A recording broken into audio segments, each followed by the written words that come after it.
Baik, perkenalkan nama saya Puan Purba dengan NIM 210211060062. Sekarang saya akan mempresentasikan tugas 6, Praktikum Jaringan dan Komunikasi Data, tentang Observe DNS Resolution.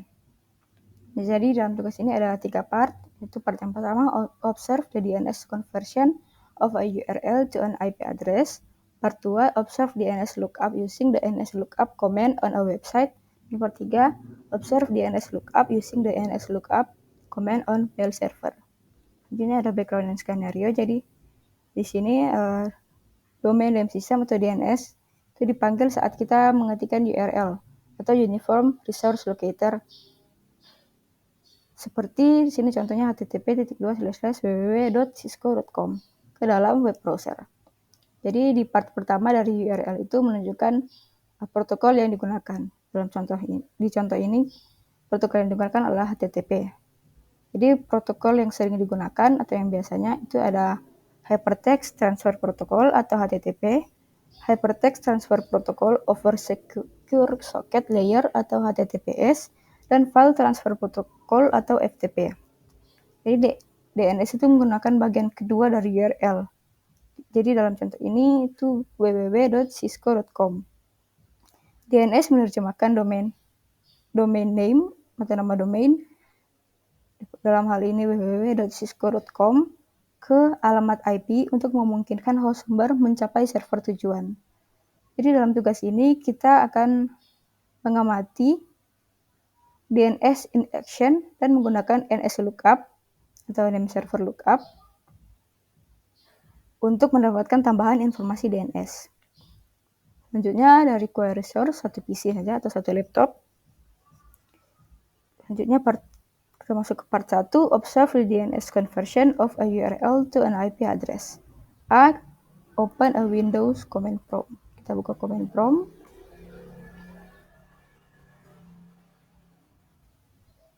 Nah, di sini sudah B.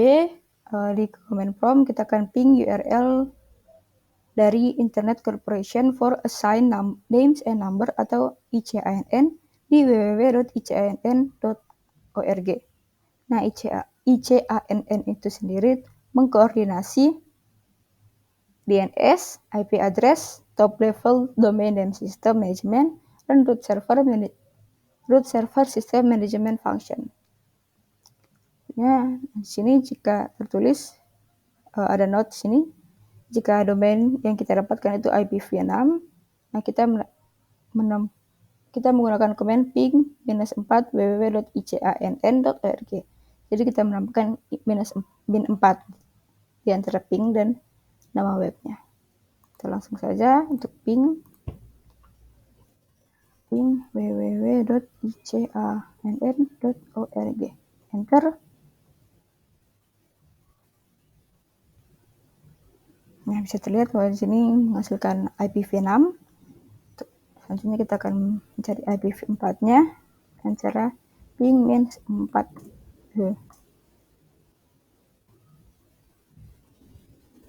Nah, ini adalah IPv4-nya. Ini kita diminta untuk merecord IP address dari www.icann.org. Selanjutnya C, type the IPv4 address from step B into a web browser. Jadi kita diminta untuk mengcopy IPv4 tadi ke web browser daripada menggunakan link. Kita copy dulu IPv4-nya ke web.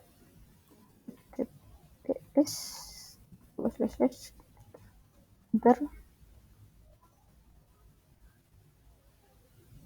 Nah, bisa dilihat kita langsung dibawa ke web dari ICANN ini sendiri, tapi untuk sekarang masih maintenance. Tentunya kita juga akan masukkan IPv6-nya ke web browser juga. Lihat hasilnya.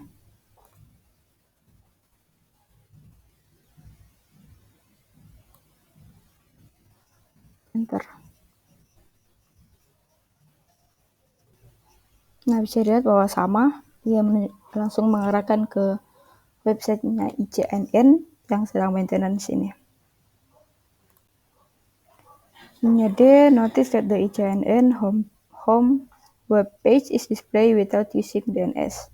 Jadi di sini kebanyakan manusia itu lebih mudah mengingat kata daripada angka.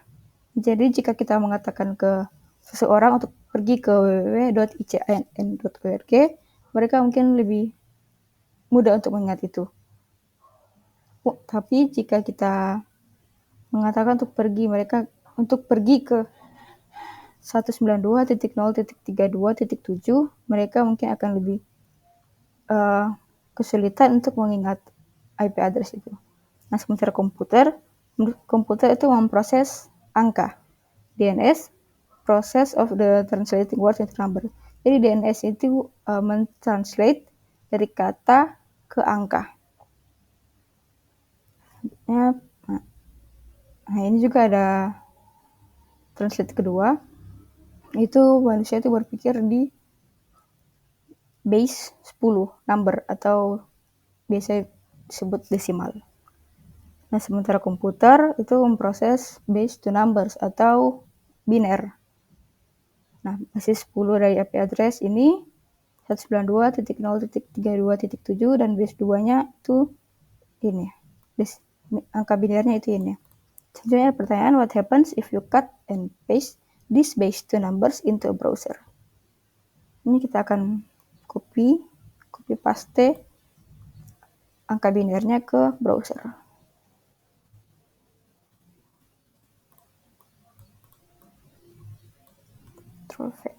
Enter. Nah, di sini dia tidak terbuka web ICINN seperti tadi.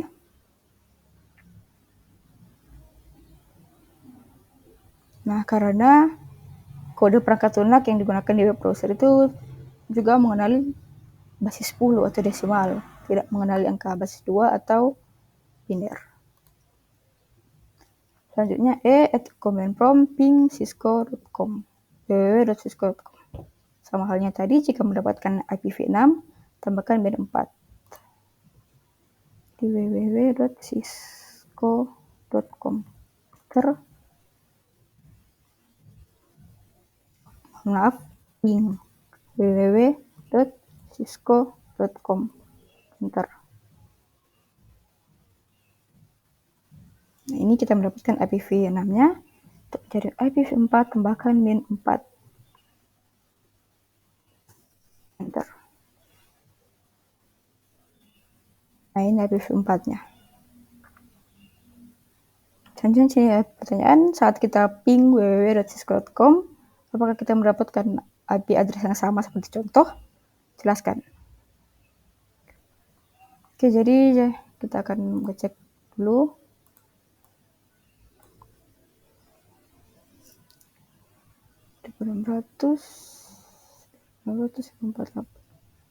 Nah, seperti bisa lihat bahwa IP yang ada di sini itu berbeda dengan IP yang ada di sini.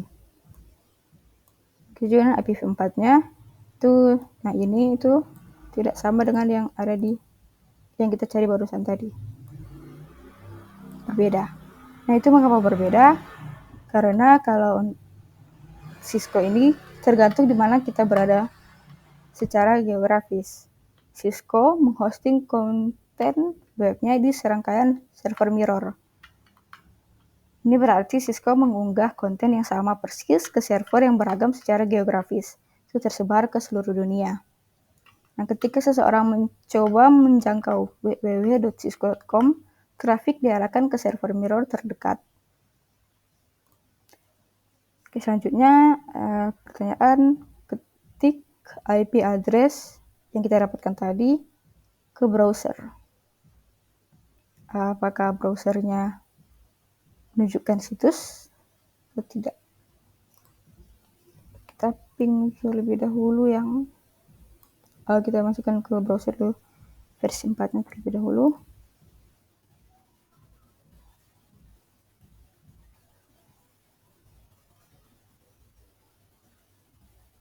Nah, biasanya invalid URL. Ini kita coba juga IPv6-nya.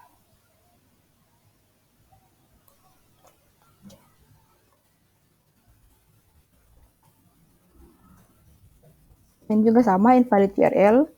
Nah, itu kenapa invalid URL? Jadi dia tidak memunculkan situs web Cisco seperti yang tadi jika kita mencari ICINN. Nah, karena itu ada dua kemungkinan penjelasan. Yang pertama, beberapa server web dikonfigurasi untuk menerima alamat IP yang dikirim dari browser dan beberapa tidak. Dan yang kedua, mungkin aturan firewall dalam sistem keamanan Cisco yang melarang pengiriman alamat IP melalui browser. Bergantung pada web browser, kita juga bisa mendapatkan pesan yang menyatakan bahwa sambungan tidak aman atau ada kesalahan sertifikat. Selanjutnya masuk ke part 2, observe DNS lookup using the DNS lookup command on a website. Selanjutnya kita di command prompt kita mengetikkan perintah nslookup. nslookup. Enter. Ini pertanyaan, what is the default DNS server use? Jadi default servernya itu ini 1.0.0.0 dan seterusnya. Dan addressnya FE80.2.1. Selanjutnya B, kita lihat bahwa prompt-nya berubah menjadi simbol ini, lebih besar dari. Nah, ini berarti kita sudah masuk ke nslookup prompt. Di sini kita akan bisa memasukkan perintah-perintah yang relate dengan DNS. Nah, di sini at the prompt, type tanda tanya untuk melihat list semua perintah yang bisa kita gunakan dalam nslookup mode. Tanda tanya. Nah, ini ada semua perintah yang bisa kita gunakan jika kita masuk ke nslookup mode. Kita lanjut ke C. At the nslookup prompt, type www.cisco.com. Kita type www.cisco.com. Enter. Nah, di sini bisa melihat ada server, ada address, ada non-authoritative answer, ada nama, address, dan alias-aliasnya. Selanjutnya pertanyaan, what is the translated IPv4? Jadi IPv4, alamat IPv4-nya itu di sini 124.93.203.251.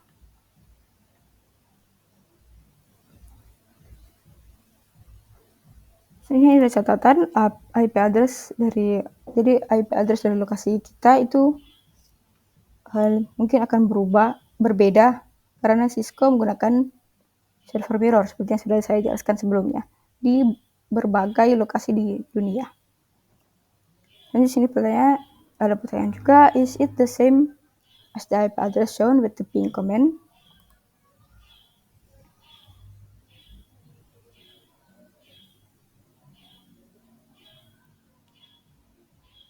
Nah, jadi di sini kita bisa lihat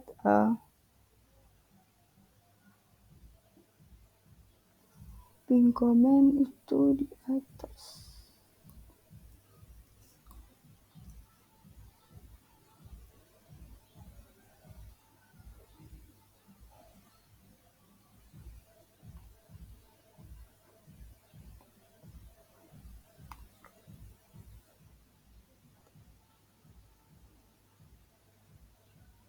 Nah, jadi kalau saya di sini ada yang sama 2600.21413 2B000 390 2B33. Tapi ada juga yang berbeda. Oh, sama ternyata. Ah, ini berbeda. Dia mendapatkan 39A. Nah, sementara untuk IPv4-nya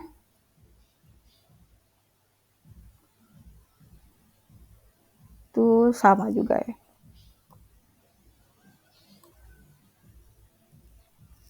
Oke, selanjutnya. Nah, di sini di bawah di sini ada tambahan. Oke.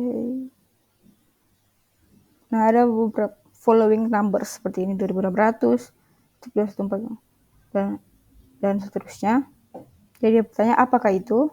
Nah, itu adalah IPv6 atau alamat IP tempat situs web dapat dijangkau.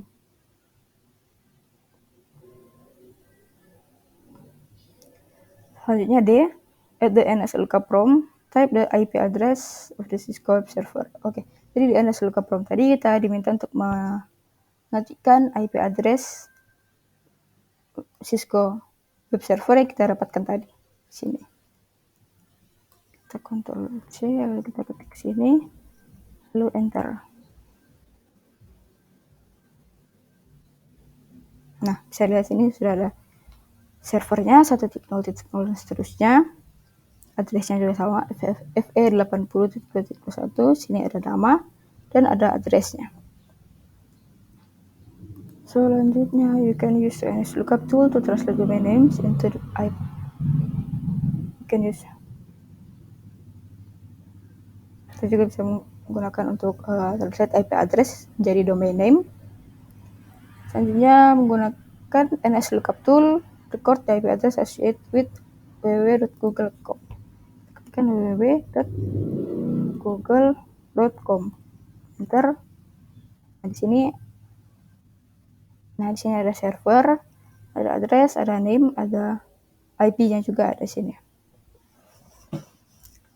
Selanjutnya masuk ke part 3, observe the NSLookup using the NSLookup command on mail server. A, at the NSLookup, ketik, jadi di NSLookup prompt kita mengetikkan set type mx untuk menggunakan NSLookup supaya bisa mengidentifikasi mail server. Kita set type dengan mx, enter. Selanjutnya B, at the NSLookup prompt, type cisco.com, cisco.com, enter. Nah, di sini ada sama server, address, ada non-authorized-nya, itu lebih lengkap. Karena kita sudah menambahkan set type sama mx, jadi dia bisa mengidentifikasi mail servernya.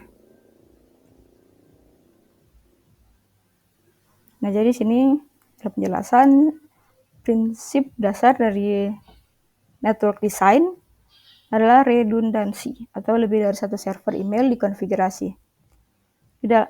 Dengan cara ini, jika salah satu server email tidak dapat dijangkau, komputer yang membuat query akan mencoba yang kedua server mail.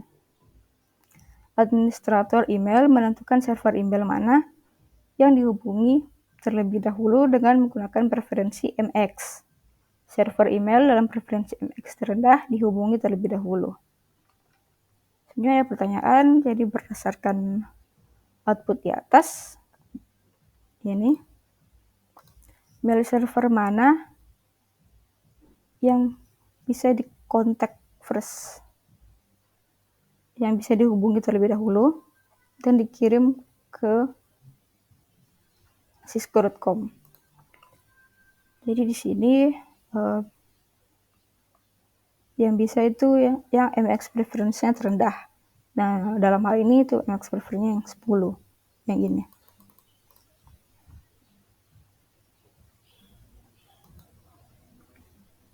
Hanya C, at the NSLookup prompt, type exit to return to the regular PC command prompt. Sini kita mengetikkan exit. Nah, kita sudah kembali ke command prompt seperti biasa.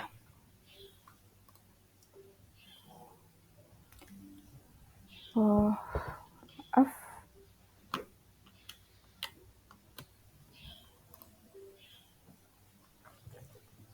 Ini ada at the PC command prompt, type ipconfig/all. ipconfig/all. Kita enter. Nah, selanjutnya dia minta untuk ingat IP address dari DNS server yang digunakan di sekolah. Nah, dalam hal ini karena saya di rumah, menggunakan WiFi, jadi saya akan melihat yang WiFi. Wireless LAN. Nah ini dia, DNS server. Ini ada IP versi 4. IP versi 6-nya FE80.2.1 dan IP versi 4-nya 192.168.1.1. Selanjutnya, reflection question. Apa tujuan mendasar dari DNS? Jadi jawabannya itu, DNS pada dasarnya bertindak seperti buku telepon untuk internet. Jadi DNS menerjemahkan nama menjadi angka. Nomor tersebut dapat berupa IPv4 atau IPv6. Baik, sekian presentasi dari saya. Terima kasih.